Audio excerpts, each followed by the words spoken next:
예수님은 누구신가? 라는 제목으로 오늘 또 같이 말씀을 나누고자 합니다.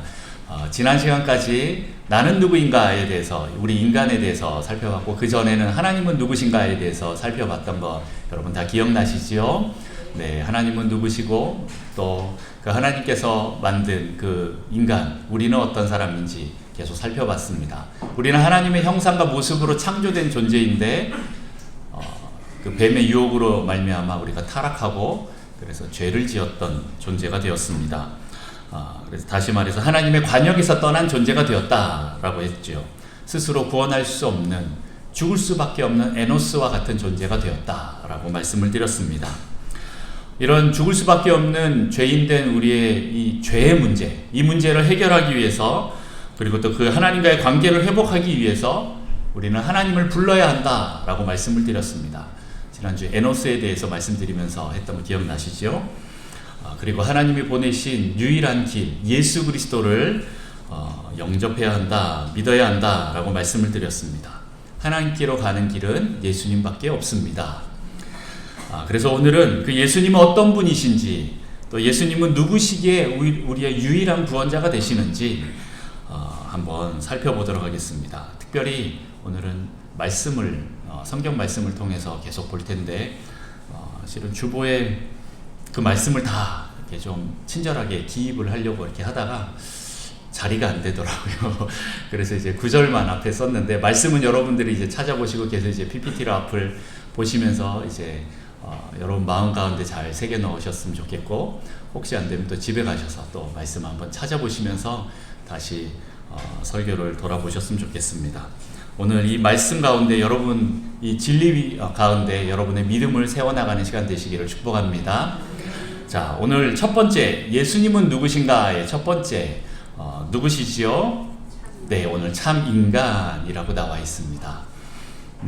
요한복음 1장 14절 말씀 우리 다 같이 한번 봉독하겠습니다. 시작. 말씀이 육신이 되어 우리 가운데 거하심에 우리가 그의 영광을 보니 아버지의 독생자의 영광이요 은혜와 진리가 충만하더라. 네, 여기서 말씀이 육신이 되었다라는 이 말은 무엇일까요? 네, 말씀은 하나님을 가리킵니다. 요한복음 1장 1절에 보면 태초에 태초에 말씀이 계시니라 라고 이렇게 나와 있습니다. 이 말씀을 보면 또 다른 구절이 떠오르죠. 창세기 1장 1절에 나와 있는 태초에 하나님이 천지를 창조하시니라 라는 말씀이 떠오릅니다. 그리고 나서 또 요한복음에 뒤이어서 나오는 말이 이 말씀은 곧 하나님이다 이렇게 나오는데, 다시 말해서 태초에 계신 분, 그분은 하나님이시고 창조주 하나님께서 말씀으로 세상을 창조하셨다라는 겁니다. 다시 말해서 이 말씀은 하나님이시다라고 오늘 성경에서 나와 있습니다.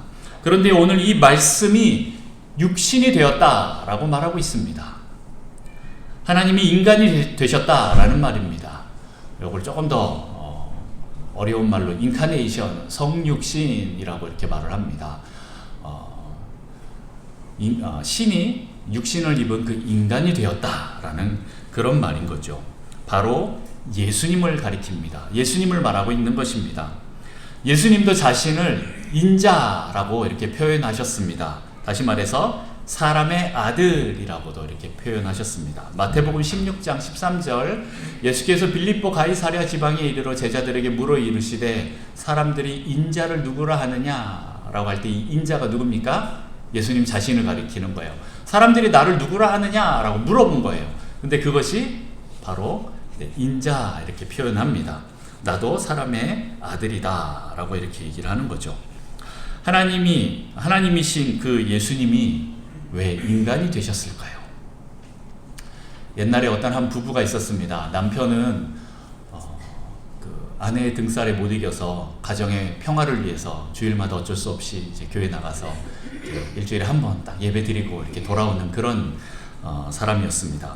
아내가 계속 쫄라대니까 겨우 그냥 주일날만 가서 그냥 앉아 있다가 오는 사람인데, 그날따라 목사님 말씀에 굉장히 의문이 생겼습니다. 아니 어떻게 신이 인간이 될 수가 있지? 말도 안 돼 하면서 설교 말씀 막 비판하면서 운전을 해갖고 집에 딱 도착했는데 마침 그때가 한겨울 눈이 서복히 쌓였던 그때였습니다.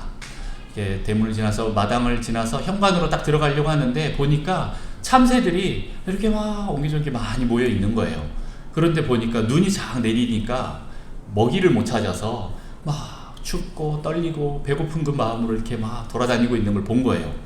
그래서 이 남자가 이 참새들이 너무 불쌍한 마음이 들어서 들어가고 이제 곡식을 한 움큼 가지고 나왔죠. 얘네들 먹이를 주려고. 자기 생각에는 이 먹이를 주면 와 새들이 좋아해서 와 먹이다 하고 쫓아올 것 같았는데 주려고 하니까 새들이 어떻게 합니까? 푸드득 도망가는 거예요. 이거 왜 이러지? 하고 또 가서 야 새야 이거 먹어라 하고 딱 주려고 하는데 또 푸드득 저쪽으로 또 도망가는 거예요. 아니 얘들아 난 너를 해치려고 하는 게 아니야. 난 너를 도와주려고 하는 거야. 야 이거 좀 먹어. 너희들 춥고 배고프잖아 하고 또 그렇게 주려고 했어요. 그랬더니 새들이 알아들었을까요? 네, 못 알아듣고 또 후다닥 도망가는 거예요. 그거를 몇 번을 반복하다 보니까 어떻게 됩니까? 이 남자가 화가 나는 거죠. 아니 왜 내 말을 못 알아듣는 거야? 아니 난 널 도와주려고 한다니까. 이거 참 어떻게 하면 이 새들에게 이 내 마음을 전할 수가 있지? 내 뜻을 전할 수 있지? 얘네들이 왜 내 말을 못 알아듣지? 내가 새가 될 수도 없고 말이야. 그렇게 말을 한 그 순간 이 남자의 머리를 이제 망치로 한 대 딱 맞은 것처럼 전기가 쫙 통했습니다. 예수님이 신이 하나님이 이 땅에 인간으로 오신 이유를 알겠구나 하고 그 자리에서 바로 무릎을 꿇고 회개하고 예수님을 영접하고 독실한 크리스찬이 되었다라는 얘기를 들었습니다. 여러분, 예수님은 이 땅에 오셔서 우리와 똑같은 인간이 되셨습니다. 어떤 다른 이단들은 예수님이 이런 육신이 된 것에 대해서 부정하는 사람들이 있습니다. 하지만 예수님은 여자의 후손으로 마리아의 아들로 태어나셨습니다. 진짜 인간이 되셨다라는 것입니다. 하나님이 모든 것을 다 아시지만 예수님께서 인간이 되셔서 우리와 똑같이 배고프시고 피곤하시고 또 주무시기도 하면서 또 눈물도 흘리시는 그런 분이시다라는 겁니다. 하나님 뭐가 부족해서 이 땅에 오셔서 이렇게 배고픔을 당해야겠습니까? 예수님도 우리와 똑같은 모든 것을 다 경험하신 육신을 입고 오신 하나님이시다라는 겁니다. 여러분, 어떤 사람이 고난을 당하고 있는 것을 보면 보통 사람들이 말하기를 저 사람 왜 고난을 피할 수 있었는데 왜 그때 그런 선택을 해갖고 저렇게 했냐. 좀 더 열심히 살지, 좀 더 노력하지, 좀 더 열심히 공부하지. 더 노력하지 않아서 저런 거 아니야? 잘 선택했어야지 하면서 손가락질하는 경우들이 있습니다. 그런데 막상 내가 그 자리에 가면, 내가 또 그런 상황을 닥쳐보면, 그 고난을 당해보면 그때 보지 못했던 것들을 보게 됩니다. 이럴 수밖에 없었던 이유가 있었구나. 내가 괜한 말을 했었네. 회개합니다. 라고 이렇게 제가 고백했던 적이 많이 있었습니다. 저도 목사가 되기 전까지는 밖에서 목사 세계를 바라보면서 손가락질하고 욕을 했던 적이 있었습니다. 그런데 제가 목사가 되고 나니까 완전히 다른 세계였습니다. 밖에서 보는 것과 완전히 다른 것을 보게 되는 것입니다. 그동안 이제 목사님이셨던 저희 아버지를 통해서도 계속 저는 잘 알고 많이 봤다라고 생각을 했었는데, 그래도 제가 직접 들어와서 경험해 보니까 또 다른 차원이었습니다. 완전 다른 느낌이었습니다. 우리 강도사님도 그렇죠? 우리 강도사님도 이제 밖에서 보는 것과 직접 이 바닥에 들어와서 보는 것은 굉장히 다를 거라고 생각합니다. 이제 10월에 또 목사 안수를 받을 텐데, 그때 받으면 이제 발을 못 뺍니다. 네, 강사님 잘 생각하십시오. 네, 어쨌든 우리는 자기가 경험해봐야 그쪽 세계에 대해서 그 세계와 그 사람들을 이해할 수 있게 됩니다. 내가 교통사고를 당해서 장애를 가져봐야 장애인들의 그 마음을 알게 되고, 내가 사업을 쫄딱 망해봐야 그 망한 사람들의 심정을 알고, 그 어려운 사람들의 심정을 아는 겁니다. 내가 병에 걸려봐서 병원에 입원해봐야 그 아픈 사람들의 심정을 아는 거지요. 그것처럼 우리는 그 세계를 경험해봐야 압니다. 예수님도 이렇게 인간이 되시면서 우리의 모든 연약함을 체휼하셨습니다. 모든 것을 경험하셔 아시기 때문에 우리의 기도를 이해 못하실 분이 아니십니다. 하나님이신 예수님께서 자기를 비워 이 천한 인간으로 오셨습니다. 말구유에서부터 시작하신 그 예수님께서 모든 이들을 다 공감하실 수 있다. 그리고 우리의 연약함을 도우실 수 있다라는 것입니다. 히브리서 4장 15절 말씀 우리 다 같이 읽겠습니다. 시작. 우리에게 있는 대제사장은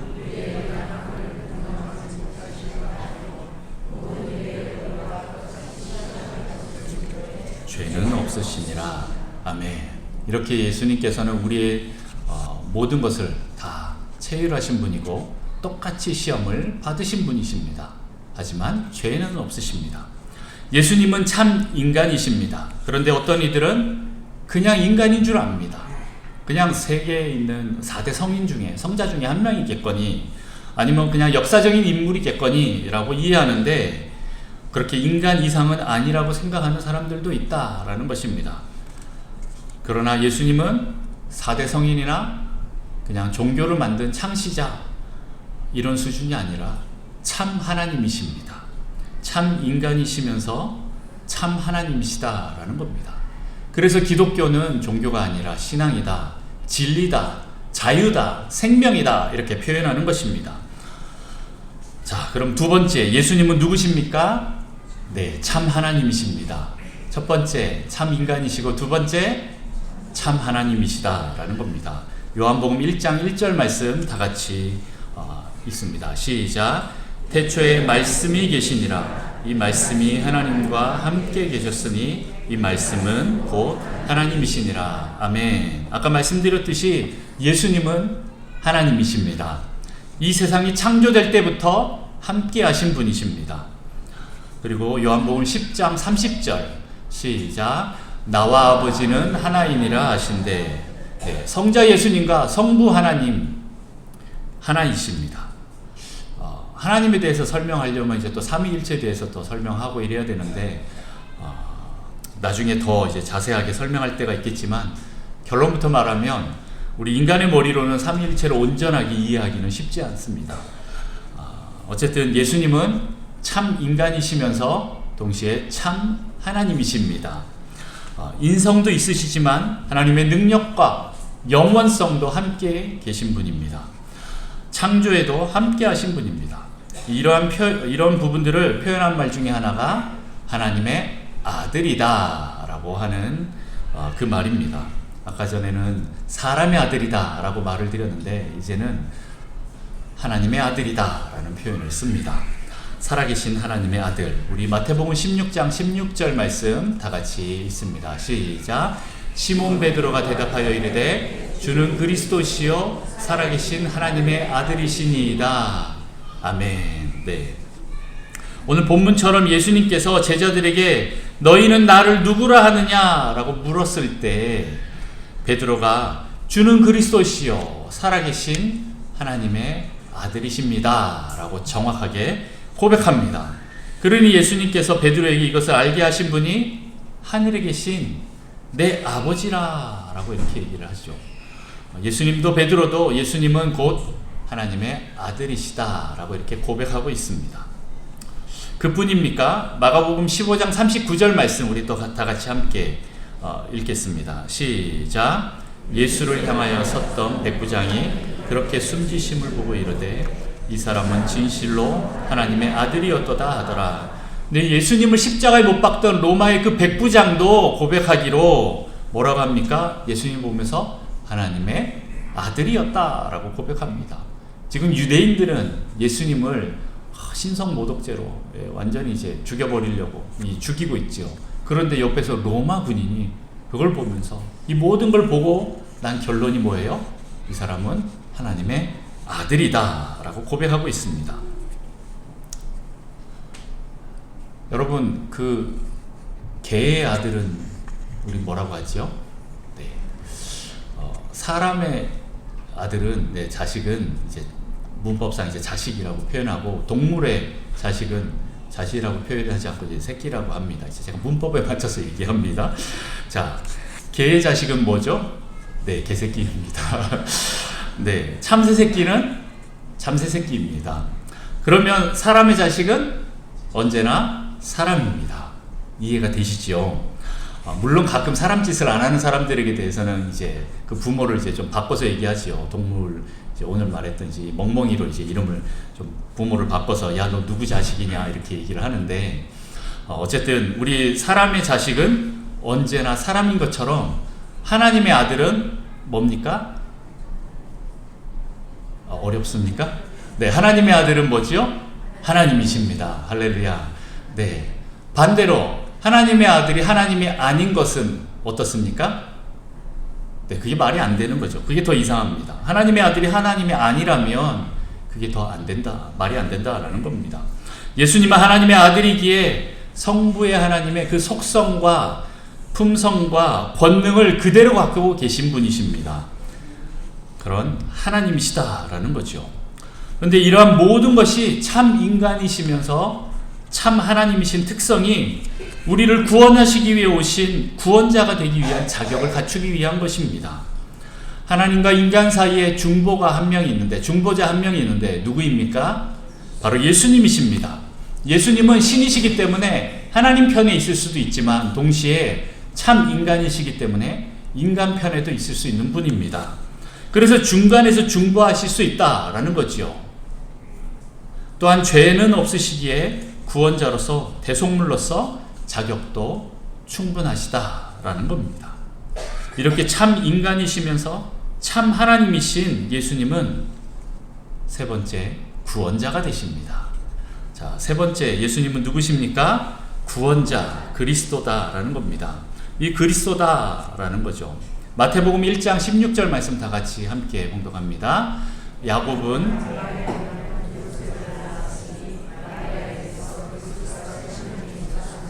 아멘. 예, 본문은 예수님을 누구라고 하죠? 그리스도다 이렇게 표현합니다. 그리스도는 무슨 말입니까? 헬라 말인데 뜻은 기름 부음 받은 자다, 구원자다 이런 뜻입니다. 히브리어는 이제 메시아라고 하죠. 마시아 이렇게 얘기합니다. 메시아라고 하는데 이것은 기름 부음 받은 자다라고 합니다. 이것은 특별히 하나님께 임명받은 자다라는 뜻이에요. 예수님은 구원자로서 임무와 능력을 받은 선별된 자라는 것입니다. 그럼 이 메시아, 그리스도, 구원자가 하는 일은 무엇입니까? 자, 두 번째 보면 자기 백성을 죄에서 구원할 자다라고 나와 있습니다. 마태복음 1장 21절 말씀 같이 읽습니다. 시작. 아들을 낳으리니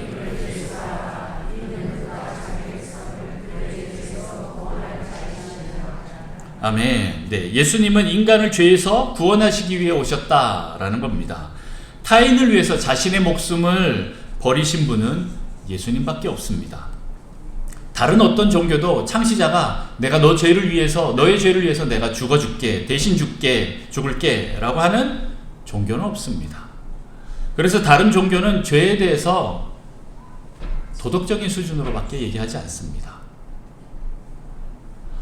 그러나 인간의 힘으로는 이 도저히 벗어날 수 없는 이 죄의 문제, 이 죄의 굴레를 예수님은 자신의 목숨을 대신해서 십자가에 들이심으로 인간을 구원할 유일하신 구원자가 되셨습니다. 예수님만이 우리의 죄를 대신할 수 있는 분이십니다. 여러분, 만약 재판정에서 어떤 사람이, 죄인이 이제 판결을 받는데 이제 유죄 판결이 나지요. 그랬더니 교도소에서 어떤 또 다른 친한 죄인이 나타나서, 죄수가 나타나서 내가 이 사람 정말 사랑하는 사람인데 내가 이 사람 대신 교도소 들어가겠습니다, 이렇게 한다라는 게 말이 됩니까? 네, 말이 되지 않습니다. 누가 그것을 들어주겠습니까? 이미 나도 죄인이어서 나의 형벌로 인해서 내가 교도소에서 지금 내 죄값을 치르고 있는데 내가 그 사람을 대신해서 또 대신 벌을 받겠다? 안 들어줍니다. 이처럼 아무 죄가 없는 사람이 와야, 그래야 내가 대신 교도소에 들어가겠습니다 해야 논리가 맞다라는 거지요. 이렇게 아무 죄가 없으신 예수님이 우리의 죄를 위해 대신 죄를 해결해 주시는 방법이 바로 십자가의 대신 죽으시는 것입니다. 죄를 위해서 십자가에 죽으셨다. 우리 요한일서 4장 10절 말씀을 같이 또 보겠습니다. 시작. 사랑은 여기 있으니 우리가 하나님을 사랑한 것이 아니요 하나님이 우리를 사랑하사 우리 죄를 속하기 위하여 화목제물로 그 아들을 보내셨습니다. 네, 하나님과 우리의 관계가 끊어진 이 상황 속에서 이 관계가 끊어진 그 관계를 다시 회복하기 위해서 예수님이 오셨습니다. 마치 구약 제사에서 어떤 사람이 죄를 지어서 하나님과의 관계가 끊어졌을 때 하는 일이 무엇입니까? 제물인 양을 끌고 와서 제사를 지내는 겁니다. 어떻게 해요? 그 양에게 안수하여서 내 죄를 전가합니다. 그러면 이 아무 죄가 없는 이 양은 어떻게 됩니까? 그 죄를 다 뒤집어 쓰고 제물이 되어서 죽는 거예요. 그러면 나는 어떻게 됩니까? 내 죄가 다 넘어갔기 때문에 나는 죄가 없는 그런 존재가 된다라는 거지요. 그런 것처럼 오늘 이 구약 제사의 이 상황들을 보면 이것들이 이해가 될 것입니다. 예수님은 하나님이 보내신 화해의 도구입니다. 하나님께서 인간의 죄를 인간에게 돌리지 않으시고 아무 죄 없는 하나님의 어린 양에게 죄를 대신 지게 하셨다라는 것입니다. 그렇게 예수님은 우리를 하나님과 화목하기 위하여 대신 죽으셨다라는 거죠. 이러한 구원의 길을 하나님은 예수님이 아닌 다른 길을 만들어 놓지 않으셨습니다. 요한복음 14장 6절 말씀 우리 다 같이 읽습니다. 시작.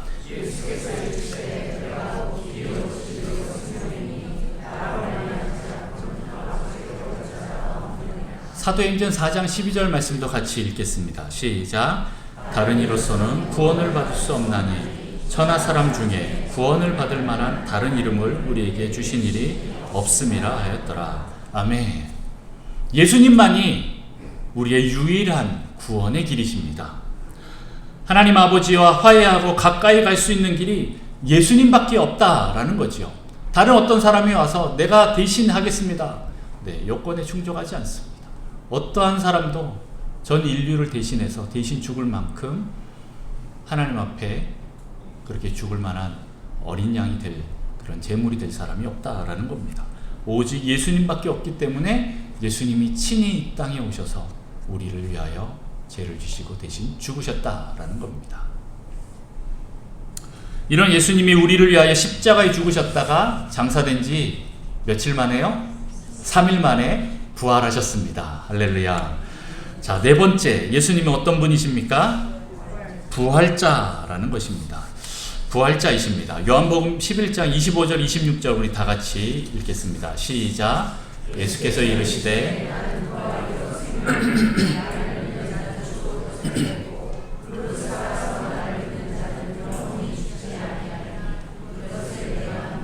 아멘.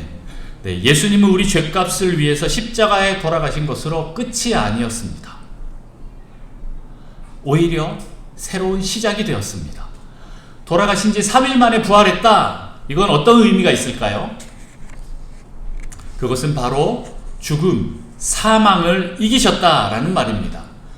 실은 이 죽음은 어떻게 해서 우리 인간에게 들어왔을까요? 네, 인간이 죄를 지음으로 이 죽음이 들어왔다라는 겁니다. 그런데 예수님께서는 이 십자가에서 죄는 해결해 주셨지만, 그리고 이제 예수님께서 죽어버리시면 끝이잖아요. 그런데 우리가 만약 또 죄를 짓는다면 그때는 어떻게 할까요? 그때도 언제나 사망이 왕노릇하면서 다시 우리에게 올 것입니다. 그래서 예수님께서 부활하심으로 사망까지 완전히 정복하시는 일이 필요했습니다. 이것들을 완전히 하나님의 능력으로 이기셨다라는 겁니다.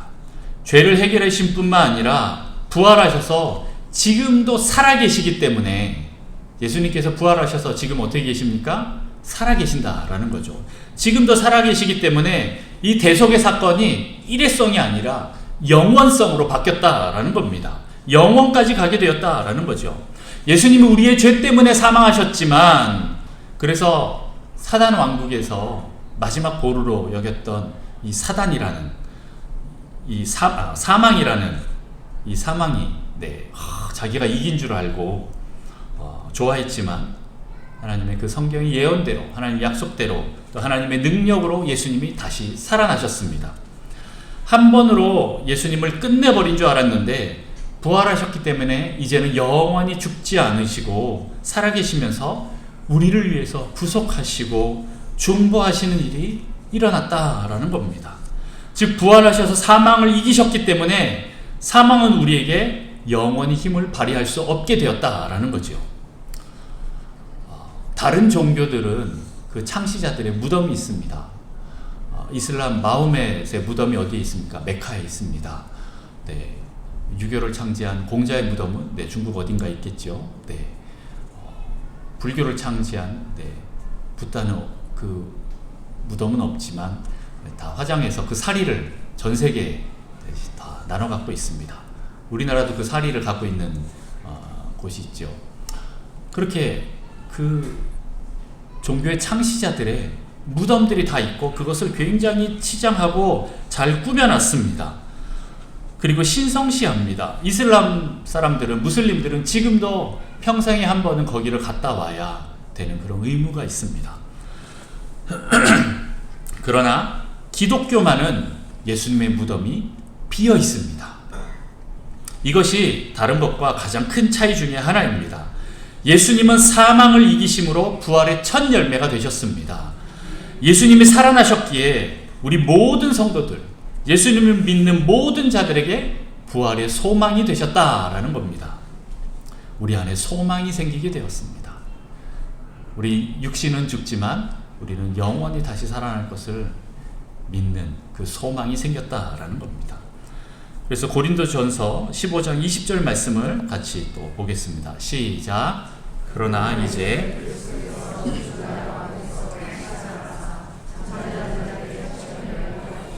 아멘. 이 말씀은 믿는 모든 성도들이 예수님처럼 부활할 것에 대해서 이미 예고하고 있는 것입니다.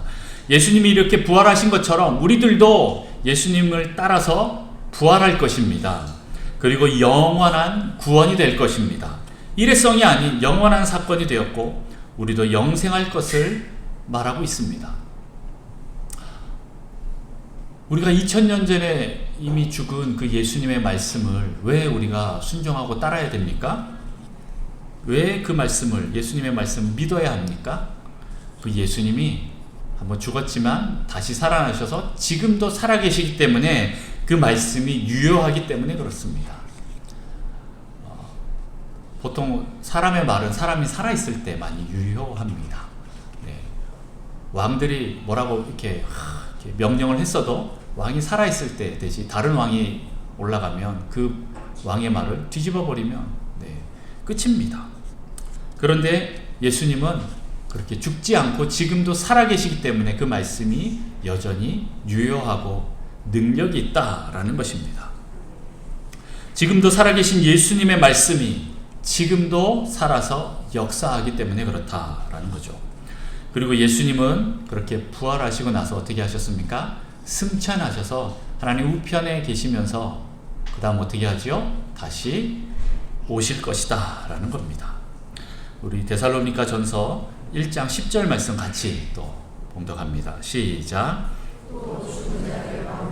다시 살리신 그의 아들이 하늘로부터 강림하실 것을 너희가 어떻게 기다리는지를 말하니 이는 장래의 노하심에서 우리를 건지시는 예수시니라. 아멘.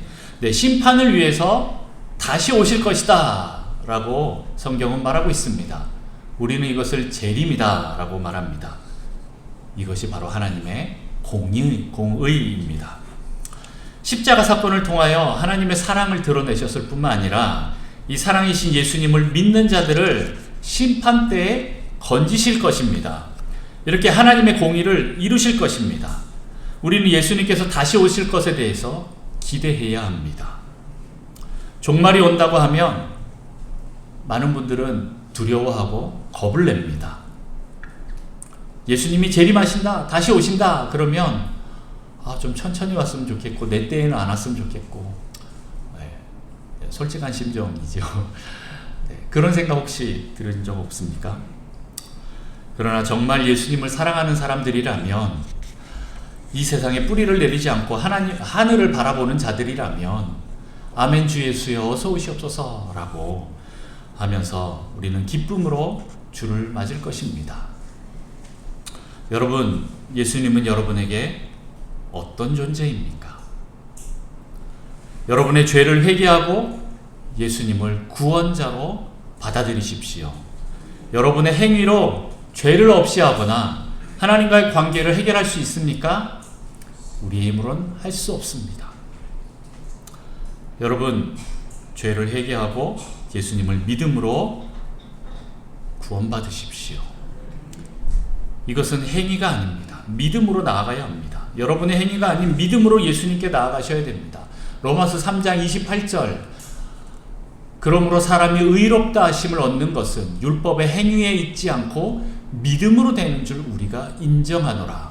여러분의 어떠함으로 이 구원을 이루려고 하지 마십시오. 여러분의 죄를 해결하려고 하지 마십시오.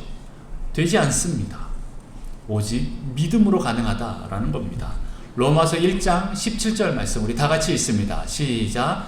복음에는 하나님의 의가 나타나서 믿음으로 믿음에 이르게 하나니 기록된 바 오직 의인은 믿음으로 말미암아 살리라 함과 같으니라. 아멘. 굉장히 중요한 말씀입니다. 다시 한번 보이시죠? 네. 이 복음에는 하나님의 의가 나타나서 믿음으로 믿음에 이르게 하는데 기록된 바, 어디에 기록됐습니까? 하박국 말씀에 보면 이 말씀 그대로 나옵니다. 이 말씀을 받아서 로마서에서 또 갈라디아에서 히브리서에서 반복되면서 얘기합니다. 오직 의인은 믿음으로 말미암아 살리라. 여러분, 의인이 되셔야 되는데 이 의인은 조건이 있습니다. 믿음으로 사는 자들입니다. 믿음으로 믿음에 이르게 되었을 때 하나님의 의가 나타나서 여러분들은 의인이 되어서 심판때에 멸망하지 않고 구원받게 되는 것입니다. 그런데 이것은 행위가 아니다라는 겁니다. 우리가 마음으로 믿는 것을 말합니다. 로마서 10장 10절 말씀, 사람이 마음으로 믿어 의에 이르고 입으로 시인하여 구원에 이르느니라. 아멘. 여러분, 여러분의 믿음을, 의롭게 됨을 입으로 시인하여 구원함에 이르십시오. 에베소서 2장 8절에서 9절 말씀 우리 다 같이 봉독하겠습니다. 시작. 너희는 그 은혜에 의하여 믿음으로 말미암아 구원을 받았으니 이것은 너희에게서 난 것이 아니요 하나님의 선물이라. 행위에서 난 것이 아니니 이는 누구든지 자랑하지 못하게 함이라. 이것은 하나님의 은혜로 이미 주어진 것입니다. 여러분이 믿기만 한다면 이 구원이 일어나게 됩니다. 이것은 어느 누구도 자랑할 수 있는 것이 아닙니다. 내 힘이 아닌, 내 행위가 아닌 하나님의 은혜, 하나님의 선물로 주어졌기 때문에 그렇습니다. 여러분, 그러면 무엇을 믿을까요? 네, 우리가 죄를 회개해야 합니다. 요한 1서 1장 9절에서 10절 말씀, 만일 우리가 우리 죄를 자백하면 그는 미쁘시고 의로우사 우리 죄를 사하시며 우리를 모든 불의에서 깨끗하게 하실 것이요 만일 우리가 범죄하지 아니하였다 하면 하나님을 거짓말하는 이로 만드는 것이니 또한 그의 말씀이 우리 속에 있지 아니하니라. 아멘. 예수님이 살아계신 것뿐만 아니라 우리 죄를 대신 해결하시기 때문에 내가 믿고 회개하기만 한다면 우리를 깨끗하게 하실 것이고 용서하실 것입니다. 이것을 믿는 것입니다. 다시 말합니다. 여러분 중에 회개하지 않고 그렇게 하지 않아도 될 만큼 의인은 없습니다. 모두가 죄인입니다. 그렇게 예수님을 의지하고 회개해야 합니다. 특히 나의 지적, 감정적, 의지적 이 요소에서 회개할 수 있어야 합니다. 성경에서 말하는 죄가 무엇인지, 하나님을 떠나 불순종하는 삶이 어떤 것인지 우리가 잘 알아야 하는 이 지적 요소가 하나 있고요. 그 다음에 이 죄에 대하여 슬퍼하고 미워하고 분개하는 이런 감정적인 요소까지 또 있어야 합니다. 그리고 하나님께 항상 순종하고자 하는 이 열망과 피 흘리기까지 싸우고자 하는 이 마음이 일어나야 하는 의지적인 요소도 있어야 합니다. 이렇게 우리의 지, 정, 의 이런 의식의 영역, 그리고 더 넘어서서 무의식의 영역까지도 회개의 영역으로 잡아야 합니다. 여러분, 어떤 사람이 사업을 하다가 빚이 너무 많이 져갖고 도저히 자력으로 해결할 수 없어서 파산 직전인 사람이 한 사람이 있었습니다. 그런데 그의 아버지는 아주 엄청난 거부였습니다. 아들이 어려운 처지를 안 그 아버지가 하루는 불러서 이렇게 말합니다. 아들아, 내가 너의 모든 빚을 갚아줄 테니까 대신 갚아줄 테니까 이 채무 명세서를 한번 기록해봐라. 만들어서 와라. 그러면 내가 그것들을 다 갚아줄게 라고 아버지가 그렇게 얘기했다고 합시다. 그런데 이 아들이 이 부채를 모두 다 밝히면 혹시 그 아버지한테 혼날까봐, 내가 이렇게 또 잘못한 게 다 드러날까봐, 야단 맞을까봐 두려워서 아주 일부분만 기록한다면 어떻게 되겠습니까? 그 부채는 그냥 남아있게 되는 겁니다. 내 힘으로 도저히 할 수 없는 것들을 하나님께 고함으로 회개하면서 그 하나님 아버지의 은혜 속에 모든 것을 다 탕감받게 되는 그런 일들이 일어나게 될 것입니다. 그렇게 우리가 회개하면 탕감받게 되고 자유케 됩니다. 그러나 그것을 그냥 두면 어떻게 됩니까? 그냥 있습니다. 혹 아버지께 너무 죄송해서 이 정도만 회개하고 나머지는 내가 어떻게든 한번 해보겠다 라고 그렇게 한다면 그것은 하나님의 은혜를 믿지 못하는 것뿐만 아니라 내가 내 힘으로, 자기 힘으로 하려고 하는 그런 교만함입니다. 여러분, 온전하게 회개하는 여러분 되시기를 축복합니다. 지정의 모든 영역까지 다 하나님 앞에서 회개하시면서 그렇게 나가십시오. 이것은 단순히 후회하거나 잘못을 뉘우치는 그런 것과는 다릅니다. 죄에서 완전히 돌아서는 것을 말하는 것입니다. 예수님의 제자 중에 베드로와 가룟 유다가 똑같이 죄를 지었습니다. 예수님 돌아가실 때 아주 큰 잘못을 저질렀습니다. 그러나 베드로만 회개하고 돌아왔기 때문에 용서받는 새로운 삶을 살았고, 가룟 유다는 어떻게 되었습니까? 후회 끝에 자살해서 영원한 멸망으로 빠졌습니다. 여러분, 하나님이 용서 못할 죄는 없습니다. 사람은 죄 때문에 망하지 않고 회개하지 않아서 망하는 것입니다. 회개만이 살 길입니다. 사도행전 2장 38절 말씀 다 같이 읽습니다. 시작. 베드로가 이르되 너희가 회개하여 각각 예수 그리스도의 이름으로 세례를 받고 죄사함을 받으라. 그리하면 성령의 선물을 받으리니. 우리가 회개할 때 죄사함을 받을 뿐만 아니라 성령의 선물까지 받는다. 성령을 선물로 받는다라는 것을 여러분 기억하십시오. 그리고 로마서 8장 1절에서 2절 말씀 우리 같이 또 읽습니다. 시작. 그러므로 이제 그리스도 예수 안에 있는 자에게는 결코 정죄함이 없나니 이는 그리스도 예수 안에 있는 생명의 성령의 법이 죄와 사망의 법에서 너를 해방하였음이라. 여러분, 이렇게 회개함으로 예수 안에 들어간 자들은 완전히 죄가 씻어져서 더 이상 정죄함이 없습니다. 원수가 와서 건들 수 있는 영역이 없어져 버렸다라는 겁니다. 원수가 와서 합법적으로 건들 수 있는 건 뭐지요? 회개하지 않는 그 죄의 영역이 있을 때 그런 일들이 일어납니다.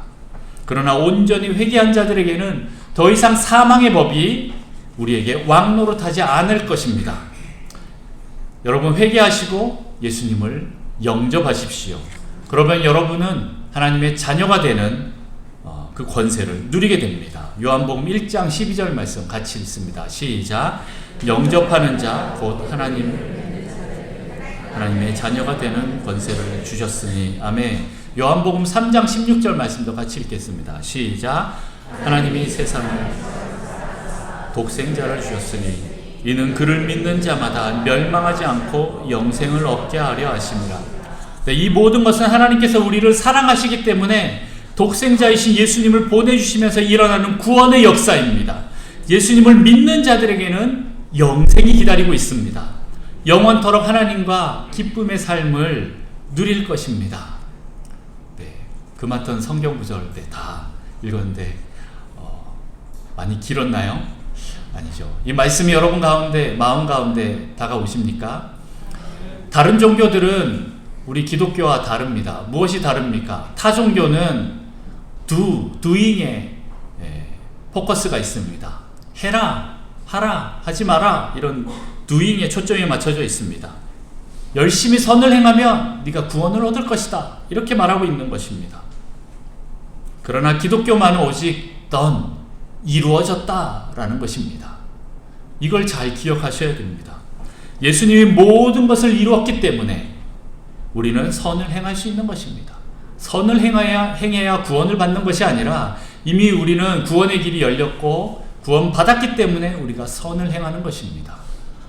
다른 종교는 억지로 두려움으로 행하라고 하지만 우리 기독교는 이미 이루어졌기 때문에 기쁨으로 헌신하며 갈 수 있는 것입니다. 하나님이, 예수님이 이미 이루어 놓은 것을 여러분 믿으며 나아가는 여러분 되시기를 축복합니다. 그렇게 예수 그리스도를 믿고 마음에 영접하여서 온전한 구원에 이르는 여러분 되시기를 축복합니다.